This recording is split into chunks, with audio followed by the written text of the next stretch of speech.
আমাদের কাছে এসে আমাদের প্রধানমন্ত্রীর কাছে, আমাদের মাননীয় মন্ত্রীদের কাছে বাজেট চাইবে, বরাদ্দ চাইবে, কিন্তু রাস্তায় যে মিছিল করবে। সেই কারণে আমি একটি আল কোরআনের আয়াত বলতে চাই, ফাইন শাকারতুম লাযীদান্নাকুম ওয়া লাইন কাফারতুম ইন্না আযাবি লাশাদীদ। শুকর করতে হবে জীবনের, শুকর করতে হবে বরাদ্দের, শুকর করতে হবে মাননীয় প্রধানমন্ত্রী তারেক রহমানের, শুকর করতে হবে আমাদের মাননীয় মন্ত্রীদের। তারা শুকর করে না কিন্তু স্বীকার করে, সেই জন্য তাদের উপর লাশাদীদুল আযাব, আযাবের কঠিন আযাব তাদের সম্মুখীন করতে হবে। মাননীয় স্পিকার, মাননীয় সদস্য, আপনি অন্যদেরকে বসতে বলবেন না, ওটার তো আমার কাজ। যেই রাসূল ইসলামের বাণীগুলো আছে এগুলো তো আসলে ঠাট্টা বিদ্রুপের বিষয় না। এটা নিয়ে যদি ঠাট্টা বিদ্রুপ করা হয় তাহলে আসলে খুবই দুঃখজনক। এখানে কোরআনের আয়াত কোট করা হয়েছে, লা ইন শাকারতুম লাযীদান্নাকুম ওয়া লা ইন কাফারতুম ইন্না আযাবি লাশাদীদ। ওনাদের প্রশংসা করলে ওনারা আরো বাড়ায় দিবেন, আর ওনাদের ইয়ে না করলে ওনারা কি আমাদেরকে পিটাবেন নাকি? এই ধরনের বোঝাতে চাচ্ছেন?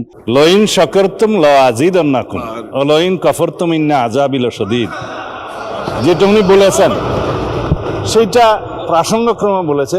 আমরা যদি আল্লাহর নিয়ামতের শুকরিয়া আদায় করি, আল্লাহ আমাদেরকে আরো বাড়িয়ে দেয়। যদি শুকরিয়া আদায় না করি, লাইন কাফারতুম ইন্না আযাবি লাশাদীদ, আল্লাহ আযাব বাড়িয়ে দিতে পারেন। এখন এটা পলিটিক্যালি কেন বক্তব্য হবে, এটা দিয়ে কেন পয়েন্ট অফ অর্ডারে বাড়ানো হবে? এটা ঠিক হয় না। মাননীয় স্পিকার,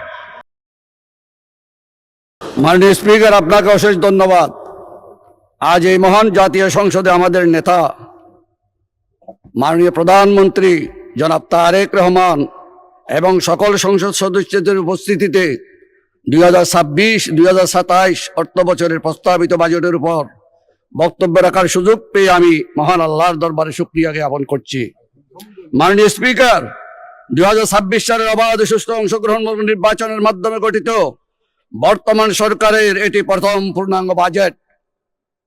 এই বাজেট কেবল আয় ব্যয়ের একটি হিসাব নয়, এটি একটি গণতান্ত্রিক, মানবিক ও অন্তর্বর্তীমূলক অর্থনীতির বিনির্মাণের রূপরেখা। 9,38,000 কোটি টাকার প্রস্তাবিত বাজেট দেশের অর্থনৈতিক পুনরুদ্ধার, স্থিতিশীলতা এবং দীর্ঘমেয়াদী উন্নয়নের একটি সাহসী ও বাস্তব ভিত্তিক পরিকল্পনা।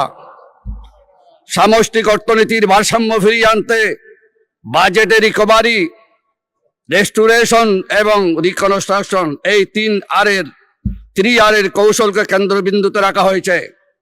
মূল্যস্ফীতি মাননীয় স্পিকার 7.5% নামিয়ে আনা এবং প্রবৃদ্ধি 6.5% উন্নীত করার লক্ষ্যমাত্রা নিঃসন্দেহে প্রশংসনীয়। মাননীয় স্পিকার, এই বাজেটের সবচেয়ে মানবিক ও জনমুখী উদ্যোগ হলো ফ্যামিলি কার্ড। এর মাধ্যমে 41 লক্ষ পরিবারের নারী প্রধানের হাতে সরাসরি রাষ্ট্রীয় সহায়তা পৌঁছে দেওয়া হবে। পাশাপাশি বয়স্ক বিধবা ও প্রতিবন্ধী ভাতার পরিমাণ ও আওতা বৃদ্ধি সামাজিক নিরাপত্তা ব্যবস্থাকে আরো শক্তিশালী করবে। শিক্ষা ও স্বাস্থ্য খাতে বাজেট যুগান্তকারী দৃষ্টিভঙ্গির পরিচয় বহন করে। শিক্ষায় জিডিপির 5% বরাদ্দের অঙ্গীকার বাস্তবায়নের পথে গুরুত্বপূর্ণ অগ্রগতি হয়েছে। স্বাস্থ্য সেবাকে চিকিৎসা নির্ভর ব্যবস্থা থেকে রোগ প্রতিরোধ নির্ভর করার উদ্যোগ নেওয়া হয়েছে। প্রতিটি ইউনিয়নে আধুনিক প্রাথমিক স্বাস্থ্যসেবা ইউনিট প্রতিষ্ঠার পরিকল্পনা জনগণের জীবনমান উন্নয়নে গুরুত্বপূর্ণ ভূমিকা রাখবে বলে আমি আশা করি।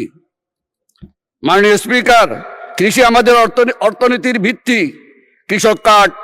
কৃষক কার্ডের মাধ্যমে প্রান্তিক কৃষকদের সরাসরি সহায়তা, সারের ভর্তুকি অব্যাহত রাখা এবং কৃষি ঋণ পুনর্গঠনের উদ্যোগ গ্রামীণ অর্থনীতিকে আরো গতিশীল করবে। একই সঙ্গে ব্যবসা ও বিনিয়োগ পরিবেশ উন্নয়নের সিঙ্গেল উইন্ডো ডিজিটাল সেবা চালুর প্রস্তাব করা হয়েছে। প্রশাসনিক জটিলতা হ্রাস এবং তরুণ উদ্যোক্তার জন্য স্টার্ট আপ ও ডিজিটাল অর্থনীতির বিশেষ সুবিধা প্রদানের উদ্যোগ সময় উপযোগী পদক্ষেপ নেওয়া হয়েছে। ফ্রিল্যান্সারদের বৈদেশিক আয় করমুক্ত রাখার প্রস্তাব নিঃসন্দেহে দেশের মেধা ও বৈদেশিক মুদ্রা অর্জনে ইতিবাচক ভূমিকা রাখবে। মাননীয় স্পিকার, এটা জনস্বস্তির বাজেট। জনস্বস্তির দিক বিবেচনায় এই বাজেট একটি ঐতিহাসিক বাজেট। এবারের বাজেট ঘোষণার পর নিত্য পণ্য দ্রব্যের মূল্য বাড়েনি, সাধারণ লোকজন রাস্তায় মিছিল মিটিং করেনি, যেটা দেশ স্বাধীনের পর একটি বিরল ঘটনা।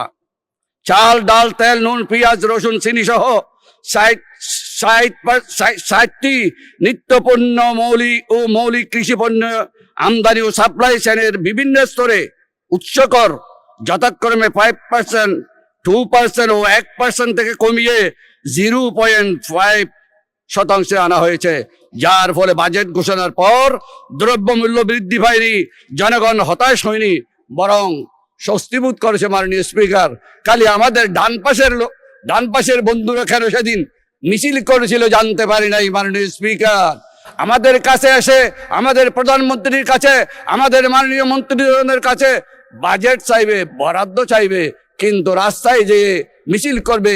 সেই কারণে আমি একটি আল কোরআনের আয়াত বলতে চাই, ফাইন শাকারতুম লাযীদান্নাকুম ওয়া লাইন কাফারতুম ইন্না আযাবি লাশাদীদ। শুকর করতে হবে জীবনের, শুকর করতে হবে বরাদ্দের, শুকর করতে হবে মাননীয় প্রধানমন্ত্রী তারেক রহমানের, শুকর করতে হবে আমাদের মাননীয় মন্ত্রীদের। তারা শুকর করে না কিন্তু স্বীকার করে, সেই জন্য তাদের উপর লাশাদীদুল আযাব, আযাবের কঠিন আযাব তাদের সম্মুখীন করতে হবে। মাননীয় স্পিকার, আল কোরআনে আরেকটা আয়াত আছে মাননীয় স্পিকার, ওয়া মাকারু ওয়া মাকারাল্লাহ ওয়াল্লাহু খায়রুল মাকিরিন। তোমরা বলেছ, তোমরা বুঝেছ, তোমরাই কৌশলী, আপনারাই কৌশলী, কিন্তু আল্লাহ বলছেন আমি শ্রেষ্ঠ কৌশলী। আর যারা আমার সাথে কৌশল খাটায় তাদের অবস্থা খুবই শোচনীয়। মাননীয় স্পিকার, আমি সেদিকে আর যাচ্ছি না। মাননীয় অনেক কথা ছিল। আমার মশকারি কুতুবদিয়া সম্পর্কে বলতে চাই মাননীয় স্পিকার। আমার মশকারি কুতুবদিয়া দুটি দ্বীপ উপজেলা। মাননীয় স্পিকার, আমাদের কুতুবদিয়া 100 বর্গ কিলোমিটার ছিল। ভাঙতে নদী ভাঙনে কর্ণফুলীর সেই করাল স্রোত ভাঙতে আমাদের কুতুবদিয়ায় 30 বর্গ কিলোমিটার নেমে এসেছে। তাই কুতুবদিয়াকে রক্ষার জন্য মাননীয় আমার অর্থমন্ত্রী আছে, আমাদের চট্টলার কৃতি সন্তান, আমার কক্সবাজারের সন্তান আমাদের সালাউদ্দিন ভাই, সমগ্র বাংলাদেশের নাম্বার 1 পিস আমাদের সালাউদ্দিন ভাই এখানে আছেন। তিনি জেলা মন্ত্রী ছিলেন আগে 2001 সালে বেগম খালেদা জিয়ার আমলে, এখনো তিনি স্বরাষ্ট্রমন্ত্রী। তাকে বলবো কুতুবদিয়ায় প্রোটেক্টিভ ওয়ার্কের মাধ্যমে বেড়িবাঁধ করতে হবে মাননীয় মন্ত্রী, মাননীয় প্রধানমন্ত্রীকে এটি দাবি জানাচ্ছি। কুতুবদিয়া চতুর্দিকে টেকসই বেড়িবাঁধ নির্মাণ জোর দাবি জানাচ্ছি। নাম্বার 1 আমার আধুনিক ফেরি সার্ভিস চালু করতে হবে কুতুবদিয়ায়। মূল ভূখণ্ডের সাথে একটা সংযোগ সেতু চাচ্ছি। আমার এখানে মহেশখালীতে কোল পাওয়ার প্ল্যান্ট, গভীর সমুদ্র বন্দর, এলএনজি, এলপিজি, এসপিএম, বেজা, মিডা, এসপিএল সব আমাদের এখানে হচ্ছে। মাননীয় স্পিকার, আজকে আপনার এখানে যে বিদ্যুৎ জ্বলছে, আমার কোল পাওয়ার প্ল্যান্ট থেকে 1200 মেগাওয়াট বিদ্যুৎ আমরা উৎপাদন করি, আমার লাগে মাত্র 25 মেগাওয়াট।